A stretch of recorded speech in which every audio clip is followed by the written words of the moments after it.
Good morning to all of you. आज start करेंगे अगला lecture, that is the equilibrium constant from the Nernst equation.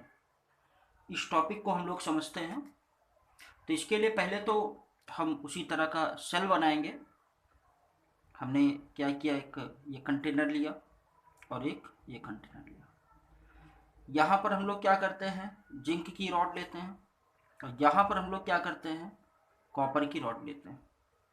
यहाँ पर solution जो हमने रखा है वो क्या है, जिंक सल्फेट का, और यहाँ पर सॉल्यूशन क्या रखा है, कॉपर सल्फेट का। दोनों को हमने क्या कर दिया, एमीटर से जोड़ दिया ताकि ये पता लगे कि सेल हमारा वर्क कर रहा है कि नहीं। और फिर यहाँ पर हमने क्या कर दिया, लगा दिया सॉल्ट ब्रेस। तो अब आपको पता है, अगर जब रिएक्शन स्टार्ट होगी, अगर हम बात करें एट एनोड पर, तो एनोड पर क्या है, ये जो जिंक रॉड है आपकी, ये ब्रेक कर जाएगी। ब्रेक करेगी दो पार्ट में, दो इलेक्ट्रॉन्स और क्या होंगे, Zn2+।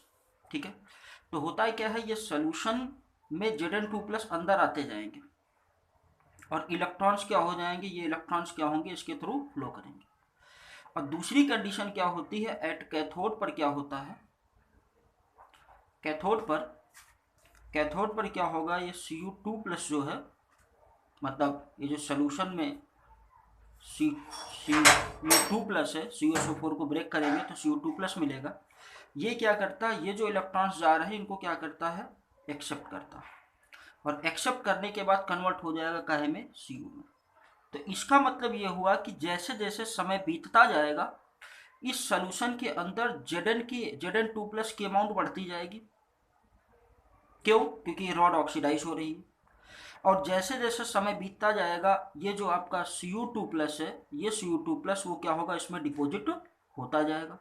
तो कहने का मतलब Cu2+ सोल्यूशन से जो है वो क्या होगा, कम होता जाएगा, और Zn2+ सोल्यूशन में बढ़ता जाएगा।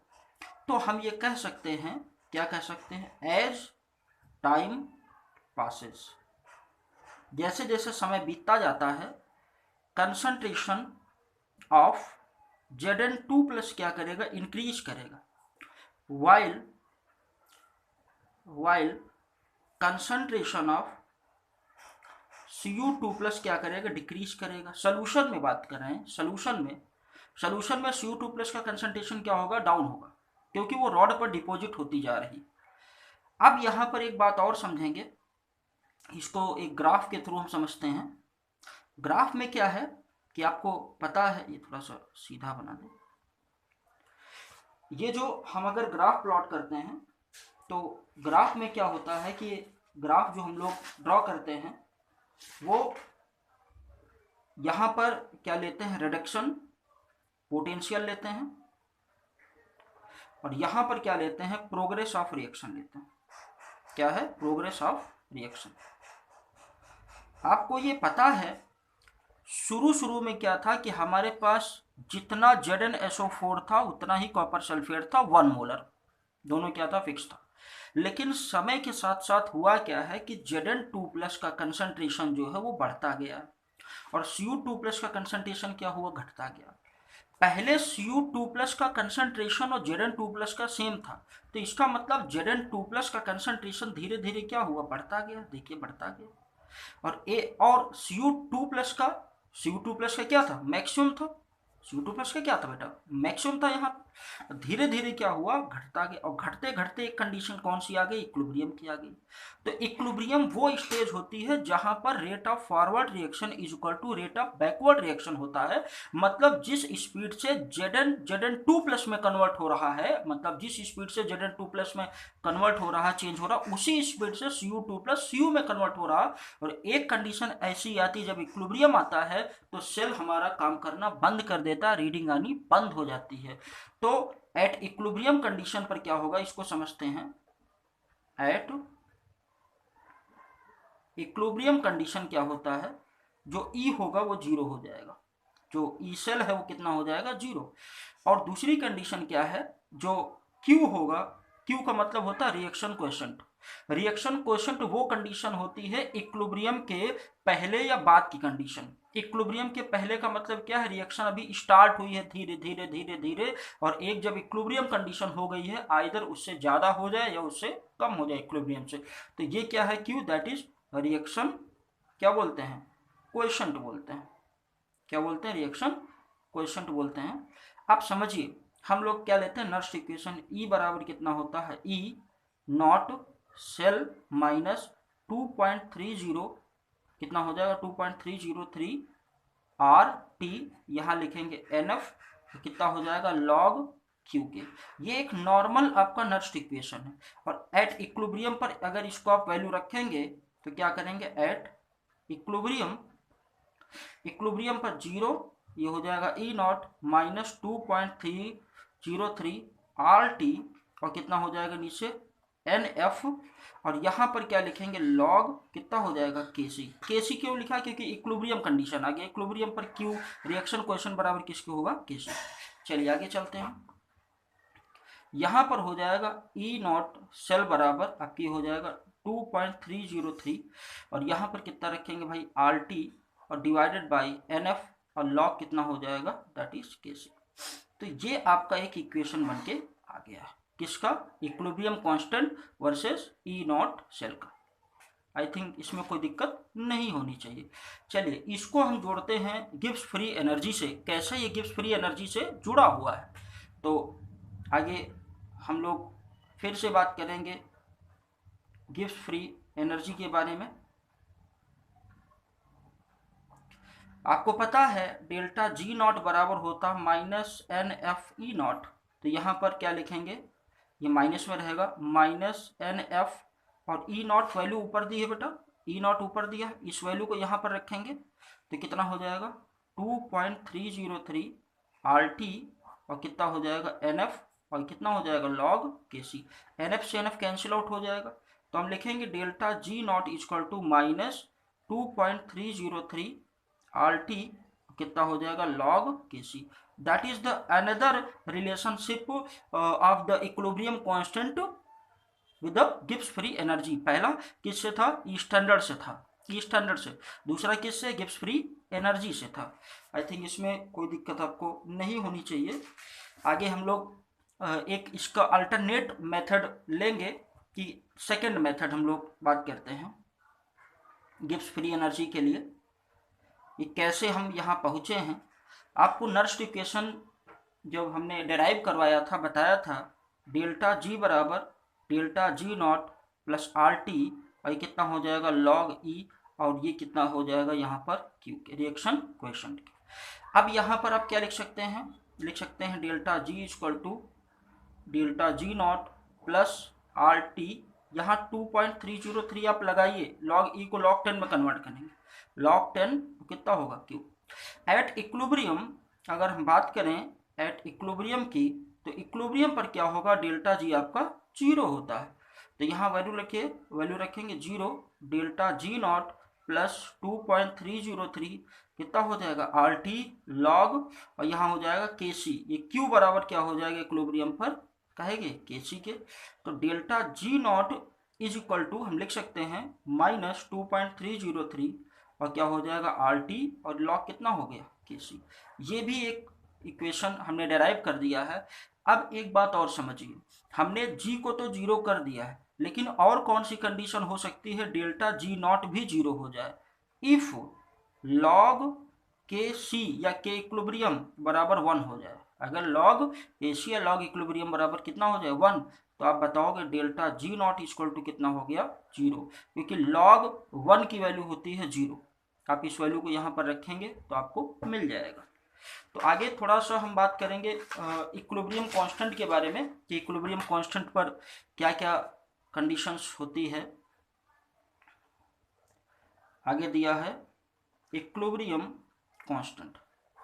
इक्विलिब्रियम कांस्टेंट जनरली हम क्या लिखते हैं के सी।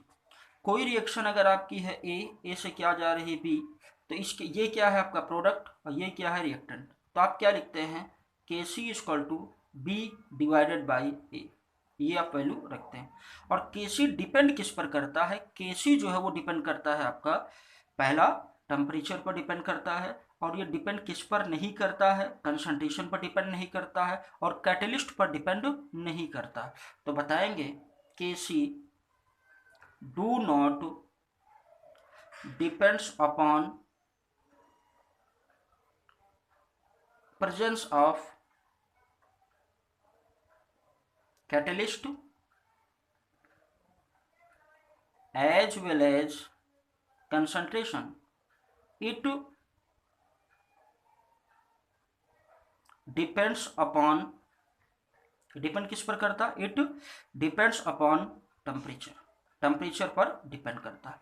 अब समझिए, ये जितना ज़्यादा Kc की वैल्यू होगी उतना रिएक्शन फॉरवर्ड जाएगी, Kc की वैल्यू कम होती है तो रिएक्शन बैकवर्ड जाती है। एक फिक्स वैल्यू ले लेते हैं, उसके आगे और पीछे देखेंगे, वेरी कराएंगे। अब देखिए, अगर ऑन इंक्रीजिंग टेम्परेचर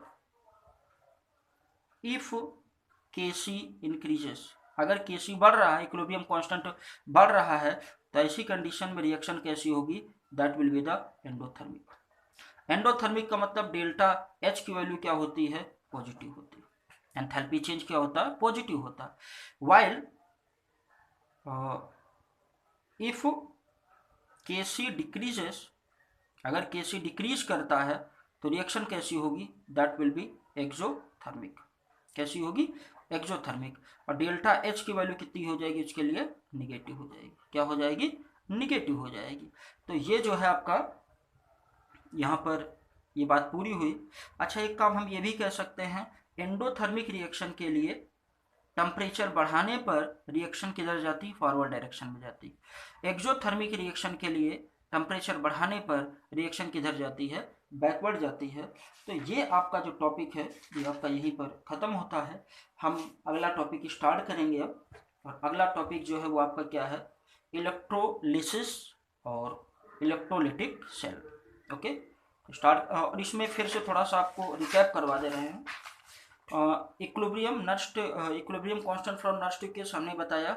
जिंक की रॉड धीरे धीरे ऑक्सीडाइज होगी, इसके अंदर क्या होगा, Zn2+ का कंसंट्रेशन बढ़ेगा, Cu2+ का कंसंट्रेशन यहाँ पर घटेगा। ये मत समझिए कि दोनों का कंसंट्रेशन बराबर हो जाए, ये बराबर, ये होता है क्या है, जिस स्पीड से Zn2+ यहाँ पर बढ़ रहा है उसी स्पीड से Cu2+ क्या हो रहा है, यहाँ पर कम हो रहा, मतलब rate of forward reaction is equal to rate of backward reaction. और वो जो कंडीशन होगी, एक ऐसी कंडीशन आती है इक्विलिब्रियम की जहां पर दोनों रेट सेम स्पीड से होने लगते हैं, तो वहां पर जो ई सेल हो जाएगा, जीरो हो जाएगा, और ये जो आपका रिएक्शन कोएफिशिएंट होता है ये इक्विलिब्रियम कांस्टेंट के बराबर हो जाता है। और रिएक्शन कोएफिशिएंट क्या होता है, फॉरवर्ड रिएक्शन के इक्विलिब्रियम कंडीशन के बाद की कंडीशन, या तो इक्विलिब्रियम कंडीशन के पहले की कंडीशन।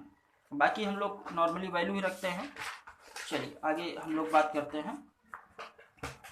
अगला टॉपिक जो स्टार्ट करेंगे that is electrolysis and electrolytic cell. आगे जो हम लोग स्टार्ट करेंगे electrolysis and electrolytic cell start करेंगे।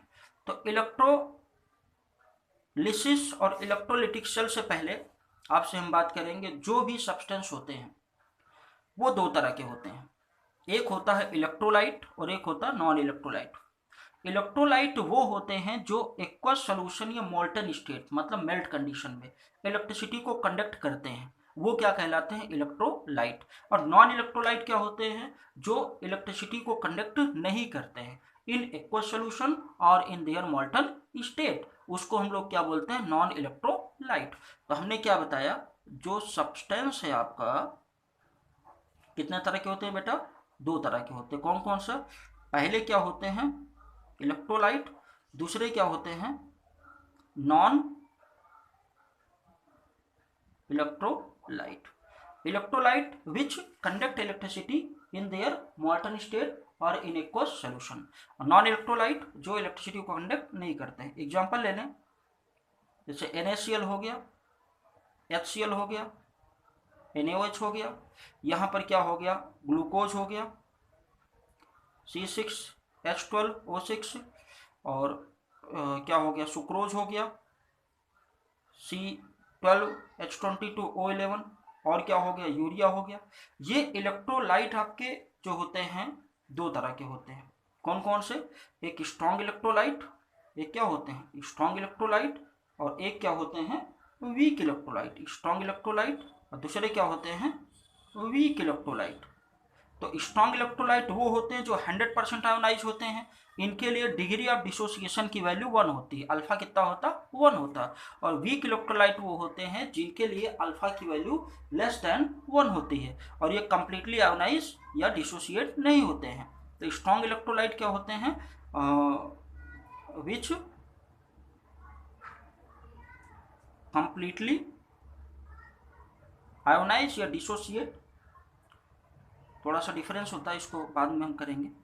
और अल्फा जो होती है डिग्री ऑफ डिसोसिएशन ये कितनी होती 1 होती। ये क्या होते हैं which is not completely ionize. Alpha degree of dissociation less than कितना होता 1 होता, ये होता। और इसी पर हम लोग बात करेंगे। तो आई थिंक इसके बाद अगले लेक्चर में हम आपसे बात करेंगे।